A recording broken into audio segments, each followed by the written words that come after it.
நம்ம சேனலில் வீடியோ போட்டோடனே உங்களுக்கு மெசேஜ் வரணும் அப்படின்னு நீங்கள் நினச்சிங்கன்னா ரைட் சைடில் இருக்கிற ரெட் கலர் சப்ஸ்கிரைப் பட்டனை ப்ரெஸ் பண்ணிக்கோங்க. அப்படியே பக்கத்தில் ஒரு பெல் சிம்பிள் வரும், அதையே கிளிக் பண்ணிட்டீங்கன்னா உங்களுக்கு மெசேஜ் தவறாமல் வரும். சரி, வாங்க வீடியோக்குள்ளே போகலாம். வணக்கம் நண்பர்களே. விவசாயி ஒருத்தர் தன்னுடைய மாட்டை காணோம் அப்படின்னு சொல்லிட்டு ஒரு போலீஸ் ஸ்டேஷனுக்கு போறாரு. அங்க போனதுக்கு அப்புறம் தன்னோட மாடு காணோம் அப்படின்னு சொல்லிட்டு அங்க இருக்கிற இன்ஸ்பெக்டரை பார்த்து கம்ப்ளைண்ட் கொடுக்கறதுக்காக போறாரு.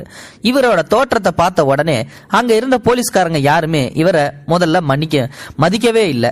அவரோ, சார் நான் ஒரு நிமிஷம் சொல்றதை கேளுங்க அப்படின்னு சொல்லி சொல்றாங்க. யோ, ஒரு நிமிஷம் ஓரமா போய் நில்லியா, அப்புறமா வந்து சொல்லியா, இங்கதான் கேஸ் விசாரிச்சுட்டு இருக்கேன்ல அப்படின்னு சொல்லி அந்த முதியவரை இவங்க ரெஸ்பான்ஸே கொடுக்காம ரொம்ப நேரமா காக்க வச்சுக்கிட்டு இருக்காங்க. இப்போ அடுத்து என்ன நடக்குது அப்படின்னா, ஏற்கனவே கம்ப்ளைண்ட் கொடுக்க வந்தவங்க கம்ப்ளைண்ட் கொடுத்துட்டு போயிடுறாங்க.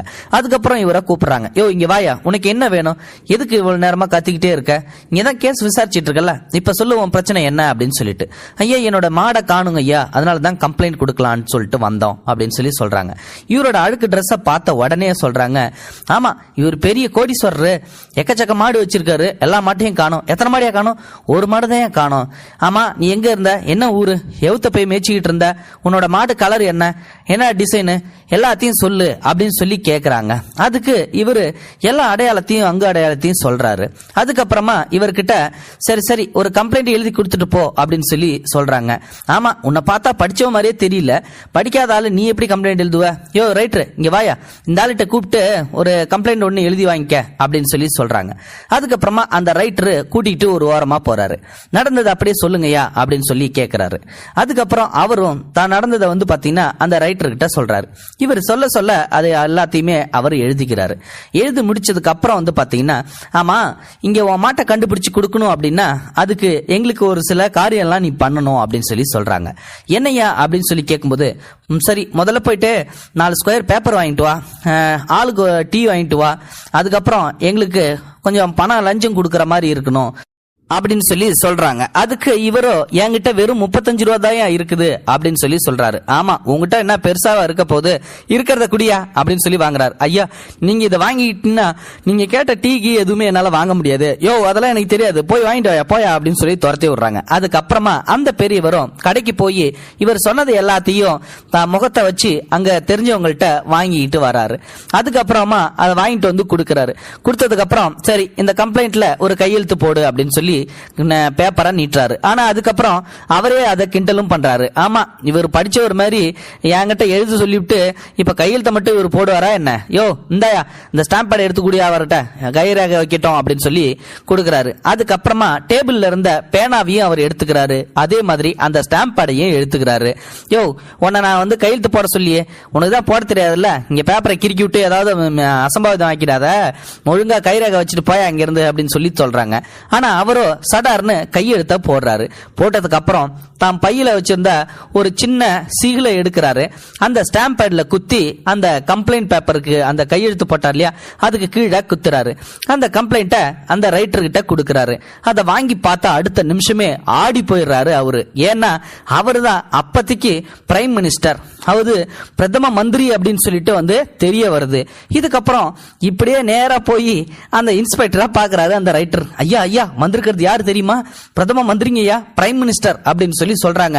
உடனே அவரும் வந்து பாத்தீங்கன்னா, ஐயோ பிரைம் மினிஸ்டரா அப்படின்னு சொல்லி ஏஞ்சி போய், ஐயா எங்களை மன்னிச்சிருங்க அப்படின்னு சொல்லி மன்னிப்பு கேட்கிறாரு.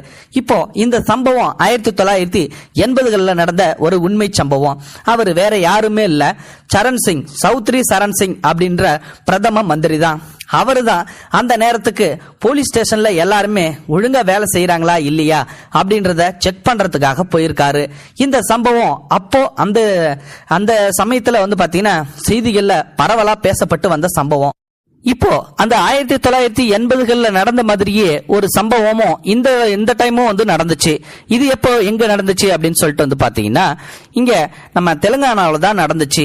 எஸ்பி சித்தார்த் கௌஷல் அப்படின்றவரை எல்லாருக்குமே தெரியும். அவரு எஸ்பி அப்படின்றத மறைச்சி தான் ஒரு சாதாரண கூலி தொழிலாளி அப்படின்ற மாதிரி அந்த போலீஸ் ஸ்டேஷனுக்கு போறாரு. போய் ஐயா என்னுடைய மொபைல் போனை காணோம் அப்படின்னு சொல்லி கம்ப்ளைண்ட்டும் கொடுக்கறாரு. இதுக்கப்புறம் பாத்தீங்கன்னா அந்த போலீஸ் ஸ்டேஷன்ல இவருடைய தோற்றத்தை பார்த்துட்டு ஒரு ஓரமா நில்லையா, இப்போதைக்கு கம்ப்ளைண்ட் எடுத்துட்டு இருக்கோம் அப்படின்னு சொல்லி அதே மாதிரியே இவரையும் ஒதுக்கி வைக்கிறாங்க. அதுக்கப்புறமா இவரை கூப்பிட்டு என்ன பிரச்சனை அப்படின்னு சொல்லி கேட்கறாங்க. என்னுடைய மொபைல் நம்பரை காணோம், என்னுடைய மொபைலை காணோம் அப்படின்னு சொல்லி சொல்றாங்க. உன் மொபைல் நம்பருக்கு போன் போட்டு பாத்தியா அப்படின்னு சொல்லி கேக்குறாங்க. போன் போட்டேன், ஏன் சுவிட்ச் ஆஃப் தான் வருது அப்படின்னு சொல்லி சொல்றாங்க. ஓ என்னையா நீனு, சரி சரி இதெல்லாம் கண்டுபிடிக்க முடியாது, கொஞ்சம் டைம் ஆகும், அப்படியே கண்டுபிடிச்சாலும் இது உன்னோட போன் தானா என்னன்னு சொல்லிட்டு வெரிஃபிகேஷன் பண்ணோம். சரி சரி உன்னோட ஐஎம்இ நம்பர் கொடு, போன் அதே மாதிரி நீ இந்த போனை கண்டுபிடிச்சதுக்கு அப்புறம் உன்னோட போன் தானா அப்படின்றதுக்காக வெரிஃபிகேஷனுக்கு என்ன வச்சிருக்க அப்படி இப்படின்னு சொல்லிட்டு அவரை ரொம்பவுமே அவமானப்படுத்திருக்காங்க. ஒரு கட்டத்துல இவர் யாரு அப்படின்ற உண்மை தெரிய வருது. அதுக்கப்புறம் இவர் ஒரு ட்ரெயினி ஐபிஎஸ் அப்படின்னு சொல்லிட்டு தெரிய வருது. அப்புறமா பயங்கரமா திட்டி விட்டுறாங்க. அதுக்கப்புறம் இவர் நேரா எஸ்பியை போய் பார்த்திருக்காரு.